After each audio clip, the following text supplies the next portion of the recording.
मेहरारू से झगड़ा कइल बा बिया के देख के हंसत भोजपुरी के समझी कि आज भीष्म पितामह बनी वहाँ का ऑल्डे बनी लोग वीआईपी बोल रहा कॉल टाइम भी मिली ना फिल्म पर तो मैं लिख रहा वीआईपी 8 बजे हमने यू आर बुझिंग नॉट बुझिंग आई एम बताइंग बट यू नो हमने तोरा का बुझाता रे गोरी मैम अच्छा लगली सन बहुत अच्छा कनी काम करे ला लो खुद को मिट जाते हैं दूसरों को मिटाने वाले कब इस बात को समझेंगे जमाने वाले।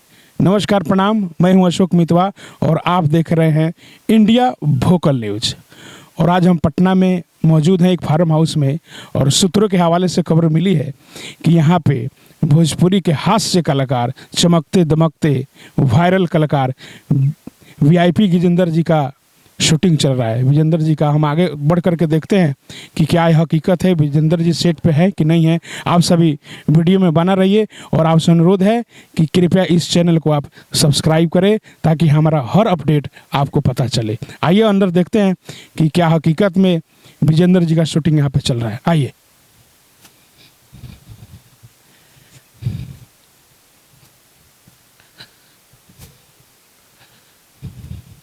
आप सामने देख सकते हैं वीआईपी विजेंद्र जी का शूटिंग यहाँ पे चल रहा है। सेट यहाँ तैयार है। पटना में हम लोग मौजूद हैं और आते हैं, बात करते हैं उनसे बहुत सारी बातें वीआईपी विजेंद्र गिरी से।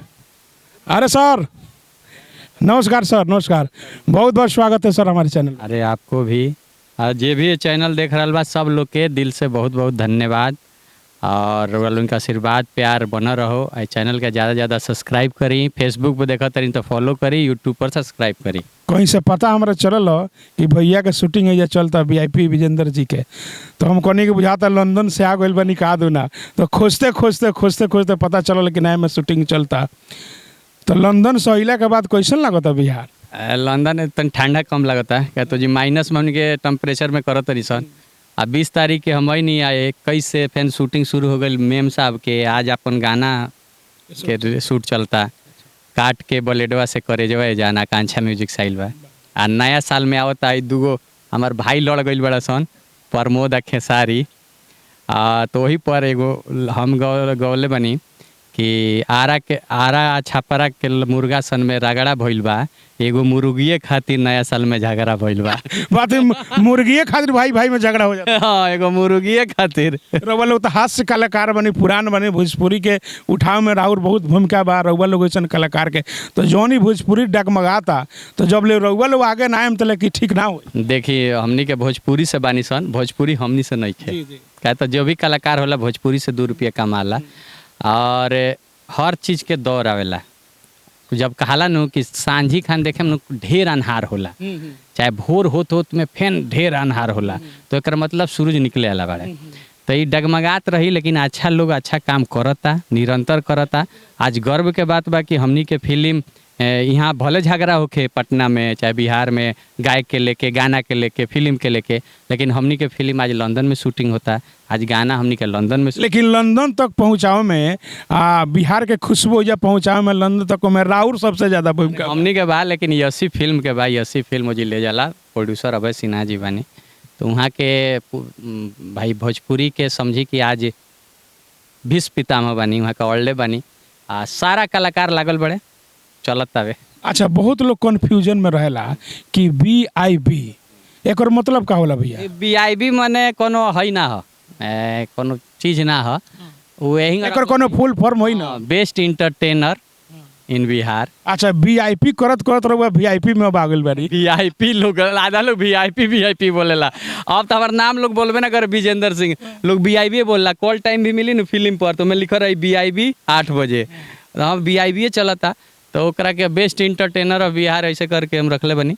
और ये गूगल कीवर्ड रखले रहनी क्या तो विजेंद्र सिंह बहुत सारा नाम रहे, लेकिन वीआईपी लगैले रहनी कि वीआईपी विजेंद्र सिंह दुनिया में एक एगो नाम बा वही खातिर। अच्छा, हमनी के बिहार के जौन सात्विक भोजन होला लिट्टी चोखा, तो ओकर टेस्ट लंदन में वो लोग के करैनी कि नहीं? देखिए का भइल नो कि हमनी के जब गईनी सन तो हम सतुआ रखले रहनी। हमरा ना बुझाइल, अभय सिन्हा भैया कहले कि तनी सतुआ ले लियो।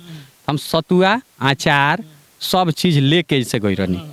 ओजी गईनी सन तो सांचो खाए में दिक्कत होत रहे, तो सतुआ अपन का कर सतुआ बना के चावल मिले तो चावल आ सतुआ खा ली सन, चाहे घोर के पी ली सन। ओ कनी के ना बुझसन कि ह का हमने कहे से अरे ई इंडिया के तोरा यहाँ जगह तो पिए तरह सनु फेमस डिश ना माने सबसे ज्यादा फेमस। एक दिन एगो लिट्टी और इंग्लिश हम सुनले रहे ई कहाँ कुली पढ़ाई कोले बने इंग्लिश रहे हम यू आर बुझिंग नॉट बुझिंग आई एम बताइंग your country is very so slow लेकिन माई बिहार इज भरी आगे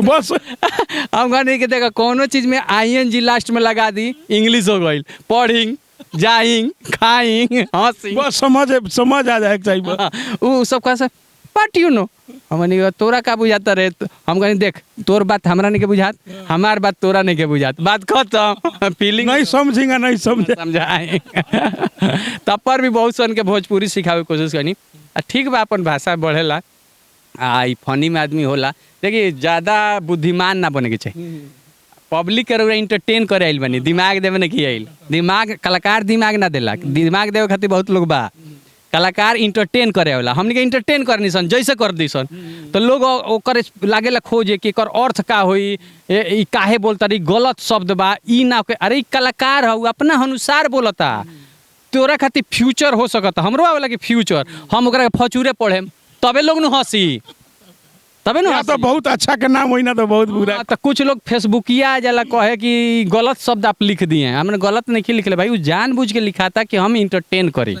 हमरा के केहू देख के ई ना लगे कि एकरा के पूजा करे एकरा से देख के हंसो एकरा के देख के इंटरटेन हो खुश रहिए अपना मेहरारू से झगड़ा कइल बा बिया के देख के हंसत ना केहू के गर्लफ्रेंड में जाता नस काटत हमार वीडियो देखला हंसे लागल बात खत्म।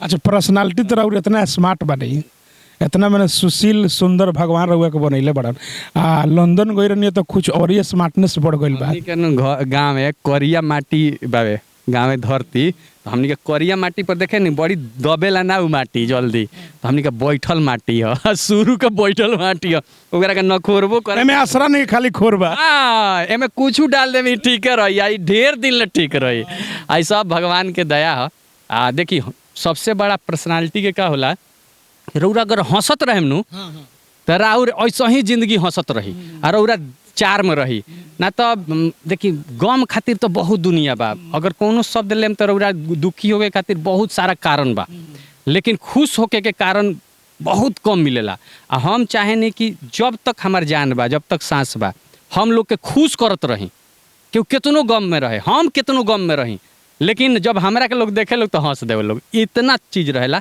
यही से जौन भी बात तो सरस्वती के दिन रहुआ हम बाटे मैंने कुट कुट के ज्ञान से लेकर के कलाकारी से लेकर के एक्टिंग तो ले भगवान रहुआ के सरस्वती के सक्षान वरदान बा तो कलाकार बनेला ना केहू कलाकार जन्मे लेला ना और कलाकार के मतलब ई होला कि जेकर दिल करिया ना होके आ जेकर दिल करिया हो जाई कलाकार कहाँ से बने तब कलाकार हो जाई कलाकार नहीं के बने के कलाकार बने के बा रउआ से कुछ थोड़ा सा एक दो सवाल कड़वा पूछे के बाद रउआ लोग तो बहुत दिन से भोजपुरी इंडस्ट्रीज में बनल बानी हमनी के अपना देश भर में सबसे ज़्यादा अगर भाषा कोनो बोले वाला आदमी बा तो भोजपुरी बाटे ओकर जनसंख्या ज़्यादा बा लेकिन हमनी के भोजपुरी में बहुत लोग सांसद बन गई मंत्री बन गई विधायक बन गई लेकिन तभी भी हमनी के भाषा 8वीं अनुसूची में काहे नहीं जोड़ल जाए अनुसूची में अपन भाषा हमरा लगता कि ना आ पाई हमरा जितना लगता लोग भले पर राजनीति करो कुछ बोले भाषा कब भाषा के दर्जा मिलेला जौन भाषा के व्याकरण होला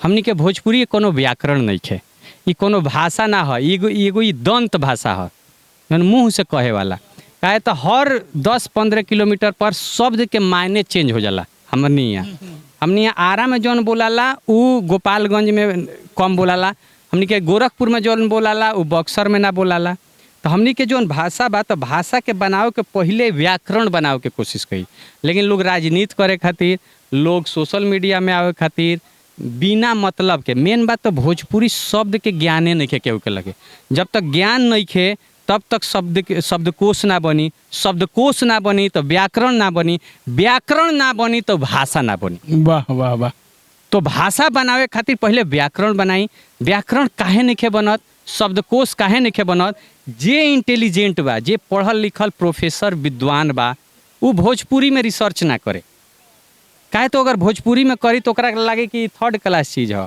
का तो लोग भोजपुरी आदमी ओकरा के बेइज्जत करे लगी। हम गाँवे से केहू बा, भोजपुरी वाला गाँव से बा, और जब बड़ा ओहदा पर पहुँच जाला नु तो ना चाहेला कि ओकर लड़का भोजपुरी बोलो। हम लंदन जाके वही छुपावे लगला। यही से हम चाहनी कि लंदन जाके हम भोजपुरी बोली। अगर अच्छा लोग एमे आई, देखिए हम तो व्याकरण नहीं बनाए, हम शब्दकोश ना बने, ओकरा खातिर अलग कवि होले, साहित्यकार होले, प्रोफेसर होले, उ लोग आई सब। बहुत बड़ी न्यूज आपको बता रहे हैं, ब्रेकिंग न्यूज है हमारे वीआईपी गिजेंद्र भैया की तरफ से। ये बहुत बड़ी खबर है। भोजपुरी का जितना अच्छे तरीके से इन्होंने व्याख्या किया, यही सच्चाई है भोजपुरी की। अब जैसे हमने के अभी लोग का कहेला गाँव में कटोरा दीजिए, प्लेट दीजिए, हमने यहाँ प्लेट ना होला, हमने में छीपा कहाला, कटोरा कहाला, ये सब नु कहाला जी, कहाँ कहाता हमने के सब। लोग झाड़ू कहला, हमने के बढ़नी कहला, बरहनी कहल जाला, लोग मर्द कहेला, हमने यहाँ भातार कहाला, भरतार ही शब्द है, हमने यहाँ पति या हस्बैंड ना कहा। अच्छा तो रहुआ गैरनिया अथी लंदन में, तो मैडम के रहुआ से कोनो एतराज ना रहलो? मैडम के एतराज ठीक है रहला, या पूरा गोरी चिटिल लोग के संगे देखनी है, घूमत रहनी है। हर कलाकार के जब परिवार होला नु बहुत अच्छा होला।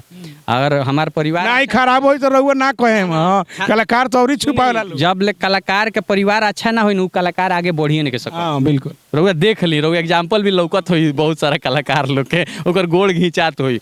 तो अच्छा कलाकार बने खातिर ओकर परिवार के सपोर्ट बहुत जरूरी बा। हमनी के परिवार भगवान के दया से अच्छा बा। हर मेहरारू के तनी बहुत जलन होला, हमरो मेहरारू के होत हुई। लास्ट सवाल, भोजपुरी में जो नेहरा जातिवाद चलता ऊपर वो का कहे? जातिवाद ना खत्म होई, ना होई। काहे ना होई? जब हमारे मुख्यमंत्री जी, जब हमारे बड़ बड़ नेता लोग राजपूत सम्मेलन, कुशवाहा सम्मेलन, तारा भूमिहार सम्मेलन, ये बड़ा बड़ा बोर्ड पर लाग के जातीय समीकरण में ना सम्मेलन जब कराई लोग, कभी बिहार सम्मेलन ना होला, कभी ना हो कि आज गरीब सम्मेलन ना लिखाला फलाना जात सम्मेलन। तो जब तक उहे लोग ना खत्म करी तो ई जाति कहाँ से खत्म हुई? कलाकार के गावला से जाति ना खत्म हुई।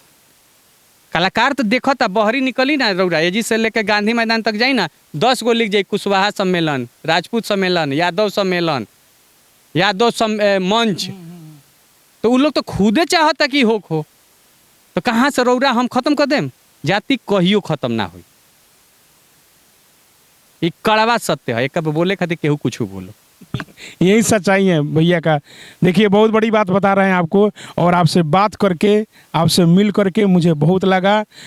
और लंदन से आप जब भी आए, हमारा प्रयास रहेगा कि आपसे हम मुलाकात करें, और हमारे तरफ से शुभकामना है कि फिर नए साल में लंदन फिर जाइए और बिहार की खुशबू वहाँ तक पूरा फैलाइए। और यहाँ का कुछ ऐसी भाषा, यहाँ का कुछ ऐसा डिश, ताकि उन लोग चखने में सीखने को मजबूर हो जाए। लिट्टी खेले बनी सबनी के जी के लिट्टी खिए निसन, भूंजा खिए निसन, जी के सतुई पिए निसन, तो ये सब अपन चलत रहेला। ओइजा के कोनो चीज रहुआ अच्छा लागल कि ना? और जी के गोरी मैम देख ली ऑन कैमरा कहता नहीं मैडम, गोरी मैम अच्छा लगली सन, बहुत अच्छा कनी काम करे ला लो, दोसर भाव में मत जाई। चलिए भैया, बहुत बहुत धन्यवाद। धन्यवाद।